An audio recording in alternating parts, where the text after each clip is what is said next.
మహిళలు ఇవి పాటిస్తే ఆ ఇల్లు లక్ష్మీ నివాసమే. ఇల్లుని చూసి ఇల్లాలని చూడాలన్నారు మన పెద్దలు. ఈ సామెత ఊరికే అనలేదు.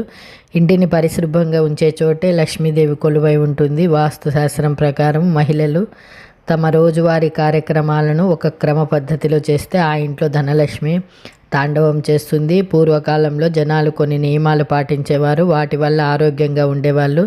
వారు అనుసరించిన పద్ధతులు కొన్ని ఇప్పటికీ మనం పాటిస్తున్నాం. ఒక ఇల్లు బాగుండాలన్నా ఆ ఇంట్లో వారు ఎదుగుదలకైనా ఆ ఇంటి ఇల్లాలు తీరు మూల కారణమని చెప్తుంటారు. మహిళలు ఎప్పటికీ చేయకూడని పనులు మరి అవేంటో మనం ఇప్పుడు తెలుసుకుందాము. సూర్యోదయం కాకముందే స్త్రీలు ఇంటిని శుభ్రం చేయాలి. బారెడు పొద్దెక్కిన తర్వాత లేచి శుభ్రం చేస్తే ఆ ఇంట్లో దరిద్ర లక్ష్మి వెంటాడుతుంది. ఇంట్లో తలపెట్టిన మంచి పనులను ఏమైనా శుక్లపక్షంలోనే చేయాలి. అంటే అమావాస్య నుండి పౌర్ణం వరకే చేయవలను, బహుళపక్షంలో చేయకూడదని చెప్తున్నారు పండితులు. ఆడవారు ఎప్పుడు దిండ్లపై కూర్చోకూడదు. ఆడవారనే కాదు, ఇంట్లో ఎవరు కూడా అలా దిండు మీద కూర్చోకూడదంట. ఇంట్లోని మగవారు మంగళవారం నాడు క్షౌరం చేసుకోవడము, గడ్డం గీసుకోవడం చేయనీయవద్దు. ఇలా చేస్తే దరిద్రమని చెప్తారు. కాబట్టి ఇంట్లో మగవారు అలా చేయకుండా చూసుకోవాల్సినటువంటి బాధ్యత ఇల్లాలిదే.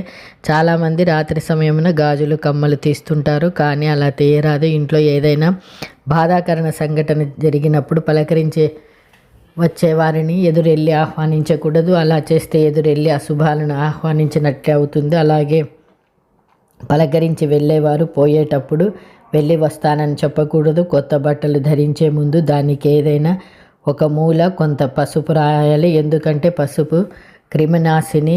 స్త్రీలు ఎప్పుడూ కూడా ఒకరు ధరించిన పూలను మరొకరు పెట్టుకోకూడదు. నలుపు రంగు వస్తువులు బట్టలు ధరించకూడదు. సువాసిని స్త్రీలు ఎట్టి పరిస్థితిలోనూ నలుపు రంగు వస్తువులు ధరించడం మంచిది కాదు.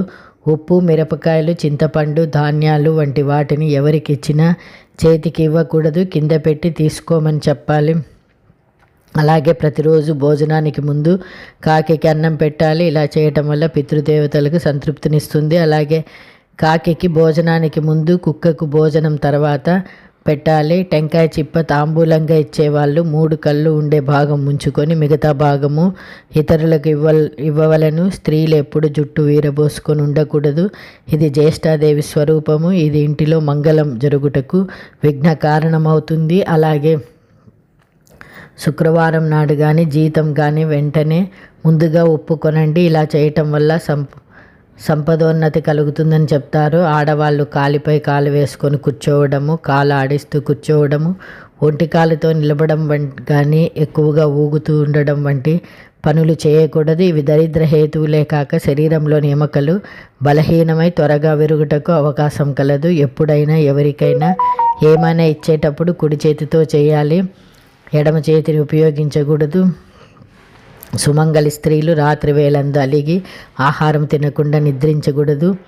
స్త్రీలు బహిష్ట సమయమునందు పూలు తలలో పెట్టుకోరాదు. ఎప్పుడైనా పూలు వాకిట్లో అమ్మడానికి వస్తే నాకు వద్దే అని చెప్పకూడదు, రేపు తీసుకుంటానని చెప్పాలి. ఇంట్లో శ్రాద్ధ దినములుంటే శ్రాద్ధం ముగిసే వరకు ముగ్గు వేయకూడదు. శ్రాద్ధానంతరము ముగ్గు వేయాలి. ఇంటి ఇల్లాలి నోటి నుండి ఎప్పుడు కూడా పీడ, దరిద్రం, శని, పీనుగా, కష్టం అనే పదాలను వినిపించకూడదు. ఇంటిలో దుమ్ము, ధూళి, సాలెగూళ్ళు దరిద్ర హేతువులు. కాబట్టి ఇంటిని ఎప్పుడు పరిశుభ్రంగా ఉంచుకోవాలి. ఉదయం నిద్ర లేచిన వెంటనే తమ నుదుటిపై బొట్టు ఉండేలా చూసుకోవాలి. ముఖం కడుక్కోకుండా, పళ్ళు తోముకోకుండా వంటగది, పూజల గదిలోకి వెళ్ళకూడదు. ఉదయం నిద్ర లేవగానే మీ ముఖాన్ని అద్దంలో అసలు చూసుకోకూడదు. మహిళలు ఎప్పుడు కోపం, చిరాకుతో ఉండే ఇంట్లో సంతోషమే ఉండదు. అందుకే చీటికి మాటికి చిరాకు పడకుండా సహనంతో వ్యవహరించాలి. ఇలాంటి కొన్ని చిన్న చిన్న కిటుకులు పాటిస్తే మీ ఇల్లు లక్ష్మీ నివాసంగా మారడమే కాదు, ఎప్పుడు సుఖ సంతోషాలతో వెలిగిపోతుంది. అలాగే ఉదయం నిద్ర లేవగానే చేయాల్సినటువంటి పనులు. ఉదయం నిద్ర లేవగానే మన భారాన్ని మోస్తున్న భూదేవికి నమస్కారం చేయాలి. మన ఇంటి ఆవరణలో ఉండే తులసి మొక్కను, లేత గోమాతను మొదటిగా చూడటం చాలా మంచిది. ఉదయం నిద్ర కుడివైపున లేవాలని మీ అరచేతిని చూసుకోవడం వలన మీకు అంత శుభమే కలుగుతుందని అంటారు. ఏ వస్తువు చూడాలి, ఎవరిని చూస్తే మంచిది అనుకున్నవారు ఇంట్లో పసిపిల్లలుంటే వారి ముఖం చూడటం చేయాలి. పసిపిల్లలు హృదయాలు కల్మషం లేనివి, స్వార్థం లేనివి. కుటుంబానికి వండి పెట్టడం దేవునికి వంట చేసినట్టే. కాబట్టి వంటింట్లోకి ప్రవేశించే ముందు స్నానం చేసి తర్వాత వంట ప్రారంభించాలి. ఆ సిరి మహాలక్ష్మి మాత్రం తాను ఎక్కడుంటానో నిక్కచ్చిగా చెప్పింది. ముగ్గుల్లో లోగిళ్లలో స్థిరంగా ఉంటానని సెలవిచ్చింది. మంచి మనుషులు ఉన్న చోట సదా కొలువై ఉంటాననింది. మహాలక్ష్మి కోరినట్టు మన ఇంటిని తీర్చిదిద్దుకోవాలంటే కొన్ని కష్టానికి ప్రతిఫలం లక్ష్మి, సంతోషాలకు ఆధారము శ్రీదేవే. మహాలక్ష్మి కటాక్షం కోసం లోకమంతా ఎదురు చూస్తుంటుంది. అష్టలక్ష్ముల చూపుతో అష్టదరిద్రాలు తీరిపోతాయని తహతహలాడుతుంటారు జనులు. ఆ తల్లి కరుణ అనువంత ప్రసరిస్తే చాలని ఆకాశిస్తుంటారు. శ్రీహరి గుండెలపైనటువంటి కొలువు ఉండేటువంటి లక్ష్మి, ఆ తల్లి కరుణ సంపదల శ్రీమంతిని, శ్రావణ దీప్తిగా వరలక్ష్మిగా పూజలు అందుకునే కాలంలో పూజలు, వ్రతాలు, నోములు చేయడంలో ఆ అమ్మ తప్పక సంతోషిస్తుంది. లక్ష్మి అంటే శుభలక్షణ, లక్షిత అనే అర్థము. మనిషి రూపురేఖలు ఎలా ఉన్నా గుణగణాలు సక్రమంగా ఉంటేనే లక్ష్మీ కటాక్షం కలుగుతుంది. మనలోని శుభలక్షణాలు కలగకపోతే లక్ష్మి ధైర్యం, వీర్యం, ఆరోగ్యం, బుద్ధి ఇవన్నీ లక్ష్మీదేవి సంకేతాలే. వీటిని ధైర్యలక్ష్మి, సంతాన లక్ష్మి అని వివిధ రూపాలు, పలు రూపాల్లో కొలుస్తూ ఉంటాము. పవిత్రంగా ప్రశాంతంగా ఉండే ఇంటిల్లో మనుషుల్లో తానుంటానని స్వయంగా లక్ష్మీదేవే ప్రకటించింది. ఇంటిని తమ ఒంటిని శుభ్రంగా ఉంచుకునే వారింటికి పిలవకపోయినా సిరి నడిచి వస్తుంది. శుద్ధి అంటే పైకి కనిపించేది మాత్రమే కాదు, అంతర్శుద్ధి కూడా.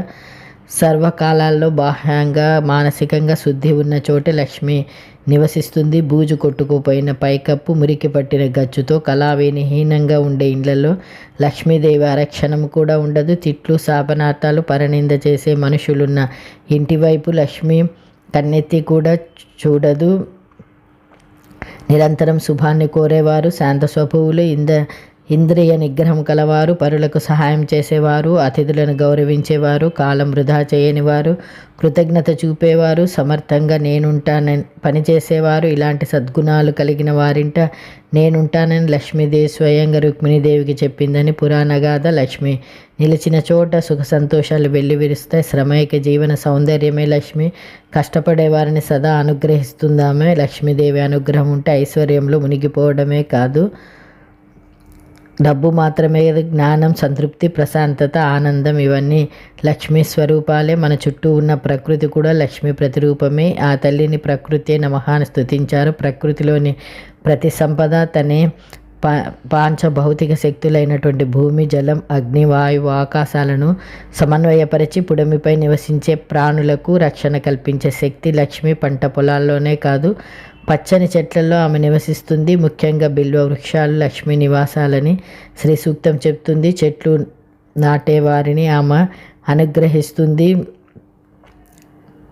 తొలి సంధ్య కిరణాల్లో లక్ష్మి శక్తి భూమిలో ఖనిజాలను సృష్టిస్తుందని వేద మంత్రాలు చెప్తున్నాయి. అందుకే లక్ష్మీదేవి అనుగ్రహం వలనే వర్షం కురుస్తుందని శాస్త్రవచనం.